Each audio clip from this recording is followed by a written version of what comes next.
We have the inside body of the CX4 Beretta air gun. So as you can see, you have this side and the other side. The gun is working. Now it's in safety. If I shoot,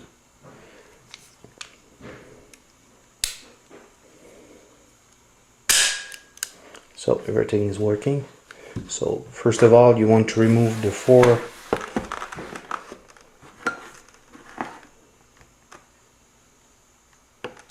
screws that are over there. When you remove the upper part of the gun, you want to make sure that you are in safety mode, in shooting mode, and you want to check those parts to make sure they don't move. So you go slowly, and with your finger you ensure that the safety stay on shooting mode, because there's a small spring that want to go out and it's very easy to lose. Okay, so here I'm gonna try to show you. You have this spring here, which is the trigger spring, and you have a spring that you can see with a small ball inside. So by pushing it, everything should go out by under. So the small ball just went out over here, and you want to make sure you don't lose that baby. Okay, so you won't remove the spring by over there, so you remove that pin here.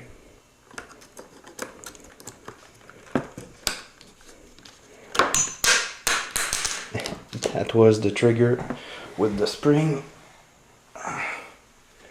Over here, the spring stayed there, that's good.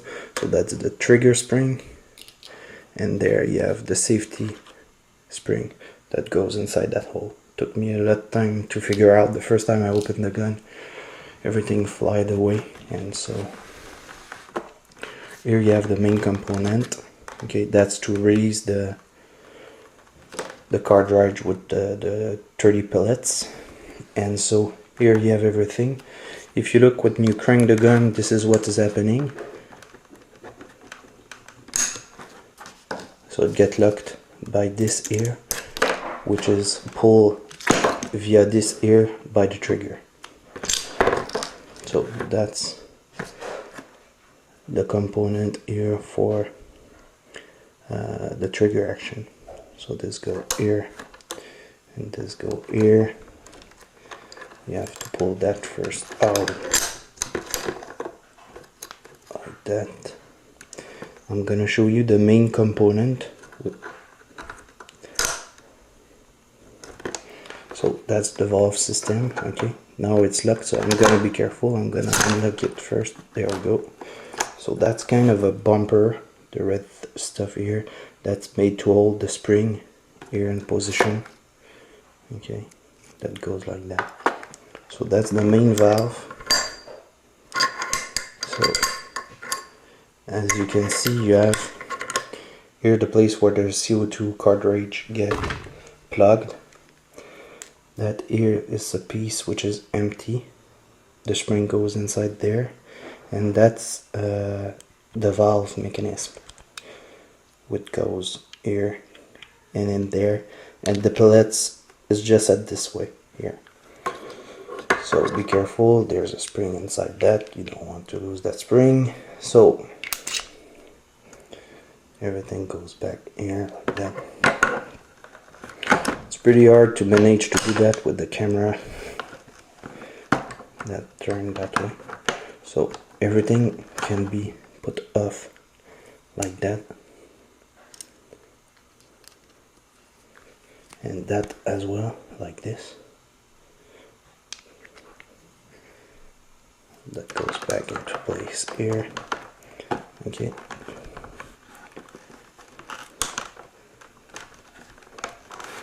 So I'm gonna show you here with the spring here.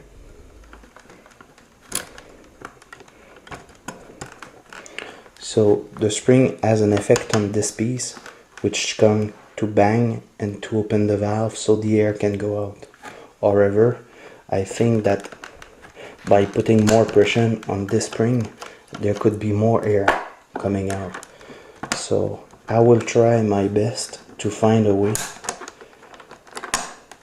to put a metal piece to fill the grooves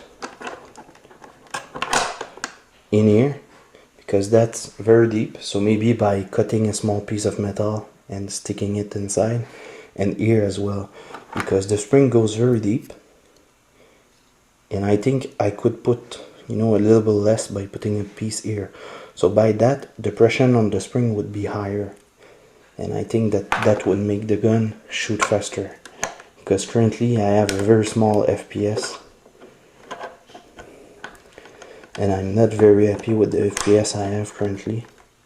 So I want to try to get a faster one, and I think that just with the spring it would be a good way to get more FPS. So to put back the gun, I have a special technique, because the spring for the safety trigger is very hard to put back in place. Okay. So first I want to make sure I have all of my stuff in place. So that's a pin which is going just here. You have to make sure everything is aligned like that. That's the piece I think they are removing to get a full automatic shooting. That would be that piece here, and I think another piece, but I don't want to play with that. 30 rounds semi-automatic is enough for me. So now the difficult part, to put back that piece. That's very hard to do. Okay, so first you put the spring inside the hole, which is very easy to do, and you want to hold it. This is why I'm using the box, so here it's over nothing. Then for the ball, I use a pin, okay, and I put the ball, and just with the air suction I can hold the ball in place and put it back. So it's gonna be hard because the camera is on my way, but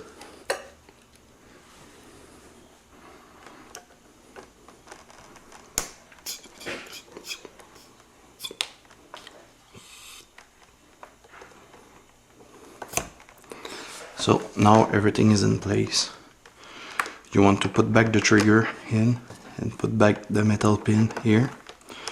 Then you want to put, okay, you never push that because the ball is going to go across and you're gonna lose the ball. You definitely don't want to lose the ball.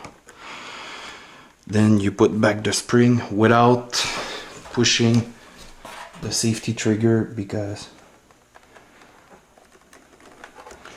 as I said, you don't want to lose that ball, and it's very easy to do. It's the second time I'm making this video, because first time I opened the gun and I lost the ball, but I have a small metal detector, so it's very easy. That's the release for the cartridge. You put back in place here with the spring inside that way. So I have all of my pins in place, so I can close back the gun. So you want to make sure you don't press on the trigger, that everything is aligned, you don't force nothing, and it closes back in place. As you can see, it's still working. When you put back the gun inside the shell, you want to make sure that this here is perfectly aligned, because you could put it back in the gun like this and you wouldn't be able to shoot anymore. So you want to make sure that this here is aligned with that, okay, that way. So that was only a small video to let you see inside the gun, and if you have any idea on how to move that gun, just let me know, as I'm willing to try some stuff, and I will try to fill the gap as I showed in my video and let you know how it's going. Thanks a lot, guys.